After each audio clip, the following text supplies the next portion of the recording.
ہاں آپ بولیے قاری صاحب. ہاں تو کیا بول رہے تھے؟ جی کیا بات چل رہی تھی رفع الدین پر؟ ہاں تو رفع الدین کی یہی بات کر رہے تھے کہ ترک رفع الدین سے خارج سنت نہیں ہے، یہی بات کر رہی تھی. کیا بول رہے تھے؟ یہی جو بھائی صاحب ہیں وہ کہہ رہے تھے کہ ترک رفع الدین نہیں ہے سنت، صرف رفع الدین ہی سنت ہے، اسی پہ بات کر رہی تھی. جی جی ہاں تو آپ کیا کہنا چاہ رہے ہیں؟ ہاں تو رفع الدین ثابت ہے نا اللہ کے نبی صلی اللہ علیہ وسلم سے. اس سے تو ہمیں بھی پرابلم نہیں ہے نا، تو ہم کہاں نہ بولتے ہیں. تو جب ثابت ہے جو چیز اور یقینی بات ہے تو آپ یقین کو چھوڑ کے شک کو کیوں لیتے ہیں؟ کس نے بولا کہ ترک رفع الدین والی حدیث سے شک والی ہے؟ تمام محدثین نے. تمام محدثین نے بول دیا.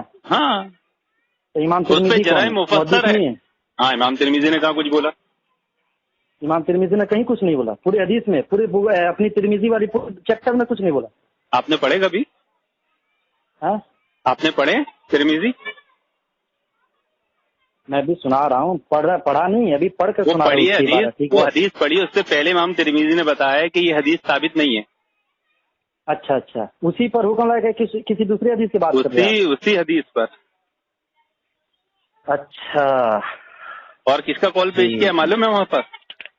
ہاں کس کا کون؟ عبداللہ ابن مبارک کا، امام ابو حنیفہ کے شاگرد. ہاں ہاں امام ابو حنیفہ کے شاگرد بول رہے ہیں یہ حدیث ثابت نہیں ہے. ہاں امام ترمذی اس کو نقل کر رہا ہے اور اس حدیث پر بس جرائم مفسر ہے، جرائم مبہم نہیں، مفسر. تو جب مشکوک حدیث، مشکوک چیز کو آپ لے رہے ہیں، لیکن نبی کے بعد حکم ہے کہ یقین کو لو، شک کو چھوڑو. يقول احمد شاكر هذا الحديث صححه ابن حزم وغيره من الحفاظ من المحدثين وهو حديث صحيح وما قالوا في علة ليس بعلة. ہاں یہ کون کہہ رہا آپ کو معلوم ہے؟ کون کہہ رہا ہے؟ صرف رفع الدین والی حدیث پر تحقیق کر کے پی ایچ ڈی کر کے یہاں دوسروں کو یہ یقین دلا رہے ہو کہ ترک رفع الدین سنت سے خارج ہے. ارے بھائی کس کے آپ کے کال پیش کر رہے ہو؟ کیا پیش کر رہے ہو؟ کو سمجھ بھی رہے ہو؟ آپ سمجھ رہے ہیں میں کیا پڑھ رہا ہوں، کہاں کی عبارت پڑھ رہا ہوں؟ ارے کہیں کی بھی پڑھے ہیں، بولے نا. آپ نے یہ کہا کہ ترمذی پڑھی ہے. دیکھیے ترمذی پڑھی ہے، آپ نے پڑھی ہے ترمذی؟ ہاں تبھی تو بتایا آپ کو اتنی گہری بات جو آپ کو بھی نہیں معلوم تھی.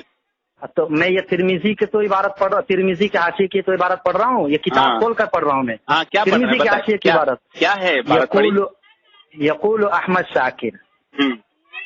ہاں ترمذی شریف کے آج بھی حاشیے میں پوری دنیا میں جو احمد شاکر ہیں وہ فرماتے ہیں کہ هذا الحدیث صححه ابن حزم، ابن حزم نے اس کو صحیح قرار دیا ہے. وغیر من الحفاظ وهذا الزمان في هذا الزمان صححه الناصر الدین الالبانی.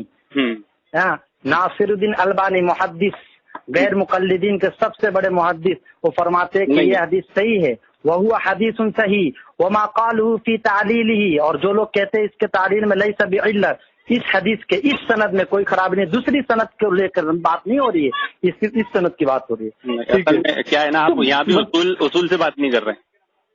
اچھا میں نے جو متقدمین جب کلام کر دیتے ہیں تو متاخرین کے کلام کی کوئی اہمیت ہوتی ہے کیا؟ اچھا تو ترمذی متاخرین میں ہے متقدمین میں؟ ترمذی متقدمین میں ہے یا متاخرین میں؟ یہ آپ کو معلوم ہونا چاہیے نا جب آپ اصول پڑھ رہے ہیں تو. اچھا تو آپ میں بتائیں نا متقدمین کی بات کر رہا ہوں، آپ متاخرین پیش کر رہے ہیں. آپ اصول کو بھی نہیں معلوم، آپ کو پیش بھی نہیں کرنا چاہیے سب چیزیں. میں وہی تو کہہ رہا ہوں، متقدمین میں سے ترمذی ہے یا نہیں؟ ترمذی متقدمین میں سے ہے یا متاخرین میں سے؟ میرے نزدیک تو امام ترمذی امام بخاری کے شاگرد ہے. تو کون ہے متقدمین ہے متاخرین ہے انہی کے ہم عصر ہے متقدمین میں سے. ہاں تو بس بات ختم ہو گئی نا. جب متقدمین میں سے محدثین نے جرائم مفسر کر رکھی ہے تو متاخرین کا حوالہ پیش کرنے کی تو آپ کو غلطی کرنا بھی نہیں چاہیے. شک والی بات ہو گئی نا، بے اصولی والی بات ہو گئی.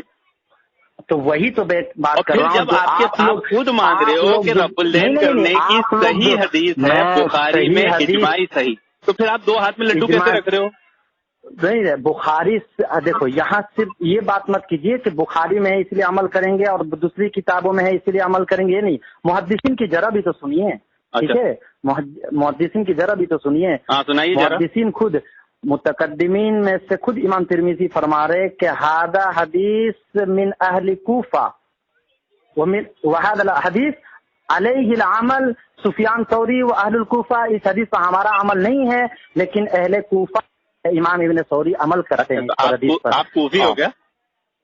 हाँ, आप कूफी हो? कूफी नहीं, हम तो भाई बात ये बेउसूली वाली बात कर रहे हो ना, कूफा वाले कूफा से आपको मोहब्बत है क्या? कूफा से मोहब्बत नहीं, मैं आपको ये बता रहा हूँ कि आप जिद में और गुलू में कितना आगे बढ़े हुए हैं। तो उसूली वाली बात कर रहे हैं। नहीं ना, देखो मुहद्दिसीन खुद इमाम तिरमिजी कितने आप गुलू कर रहे हो, इमाम तिरमिजी कितने इंसाफ से बात कर रहे हैं, इमाम तिरमिजी खुद कितने इंसाफ से बात कर रहे हैं, तो सही बात कर रहे हैं, लेकिन आप उन्हीं के नाम ले रहे हैं, लेकिन उनकी बात नहीं मान रहे। क्या इमाम तिरमिजी पागल थे? तो उन्होंने कहा कि हदीस सही नहीं है? उन्होंने क्यों नहीं कहा कि कूफा का अमल गलत है? उन्होंने ऐसा कहा? आप पागल हो। इमाम तिरमिजी ने क्यों नहीं कहा कि कूफा का अमल गलत? अरे आप पागल हो। मैं कह रहा हूँ इमाम तिरमिजी ने क्यों नहीं कहा? तिरमिजी ने जब कह दिया हदीस साबित नहीं है तो उनका अमल गलत साबित कर दिया, क्योंकि उस हदीस के मुताबिक उनका अमल है। जब हदीस गलत हो साबित नहीं है तो उनका अमल भी साबित नहीं है। आप उसूल सुनिए, इमाम अबू हनीफा क्या कहते हैं? जिस हदीस को लेकर आप उसूल सुने, आप उसूल पर नहीं चल रहे, आप उसूल पर नहीं चल रहे। इमाम अबू हनीफा का क्या उसूल है? इमाम अबू हनीफा का क्या उसूल है? इमाम अबू हनीफा का क्या उसूल है? पहले इमाम अबू हनीफा का उसूल बताइए मुझे। वो जो जरा आप दिखा रहे हैं ना इमाम तिरमिजी वाला, वो हदीस तो है ही नहीं। मैं दूसरी हदीस की बात कर रहा हूँ, जो उसी इमाम तिरमिजी की दूसरी हदीस पर जो जरा मैं उसकी बात कर रहा हूँ। अरे इमाम अबू हनीफा का उसूल मालूम है आपको? हदीस लेने का जिसकी बात आप कर रहे थे इमाम तिरमिजी ने कहा है वो सही है, लेकिन मैं दूसरी हदीस के जरा पर बात कर रहा हूँ। इमाम तिरमिजी ने फरमाया अबू हनीफा का उसूल मालूम है हदीस लेने का? इमाम हनीफा का उसूल मालूम है आपको हदीस लेने का? इमाम अबू हनीफा का उसूल मालूम है हदीस लेने का आपको? इमाम अबू हनीफा का उसूल यही है कि मेरी बात के सामने अगर कोई ज़ईफ हदीस भी आ जाए तो उसको ले लिया जाए, या मेरी बात अगर हदीस से टकरा रही है उसको उठाकर दीवार पर मार दो। नहीं, ये तो आपको मालूम ही नहीं उसूल मालूम ही नहीं आपको, इसलिए मैंने बोला इमाम अबू हनीफा ने फिक़ह में ये कायदा इमाम अबू हनीफा का उसूल मैं सिखाता हूँ आपको। इमाम अबू हनीफा ने कहा है कि मैं कोई भी बात पहले कुरान में देखता हूँ, फिर इमाम अबू हनीफा ने यही बात तरतीब से कही है, कुरान वाली, फिर हदीस वाली, फिर इजमाए उम्मत वाली, फिर उसके बाद वो सारी बात। मैं वही बात कह रहा हूँ आखिर में जब उन्होंने फरमाया था कि पूरा उसूल बयान करिए, आधी बात मत खाइए। समझे? आप लोग आधी बात खा जाते हो। मुझे पूरी जरूरत नहीं है ना, मतलब मुझे अभी जिस चीज की जरूरत है उसको पूरा पॉइंट लेकर बयान करूंगा, उसको सामने रखकर बयान करूंगा ना। मुझे पूरी कहानी सुनाने जैसे पूरा उसूल बयान करेंगे ना तो कूफा वालों का अमल बातिल हो जाएगा आपके उसूल से।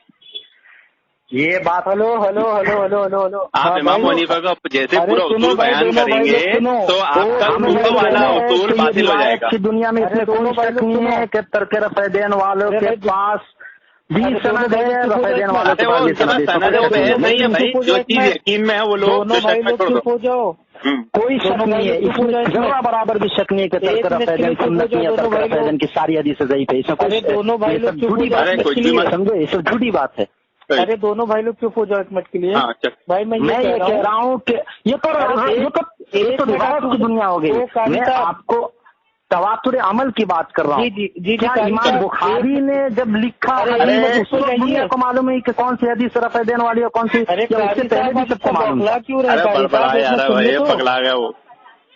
हम ये कह रहे हैं साहब, यानी जो आप लोग बात करेंगे तो हमने वो आप नहीं पगलाएंगे, हम बोलते जाएंगे तो हम पगला गए। ठीक है, ये तो नाइंसाफी आप लोगों की अच्छी बात है। सुनिए मेरी बात। ओ कारी साहब, भाई मैं ये कह रहा हूँ कि यहाँ पे अजान का टाइम हो गया है तो आप लोग आराम से फोन पे बात कीजिए, मैं इंशाल्लाह 10 मिनट बाद आता हूँ। लेकिन यही है कि जो भी बात करना है सुकून से बात कीजिए, थोड़ी देर आप बोलिए, थोड़ी देर उनको बोलने दीजिए।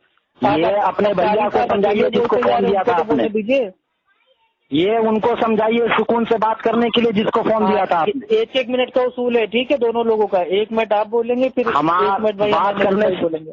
बात करने से पहले मेरा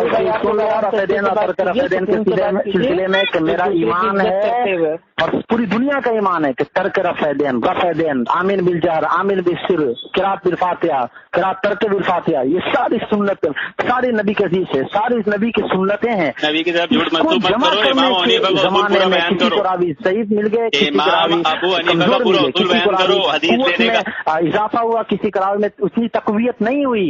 लेकिन तवातुर अमल के साथ अरे बात करना है तो बात करो यार, मैं काम में बिजी हूँ, हवाला दे सकते हो। कोई एक चीज नहीं है,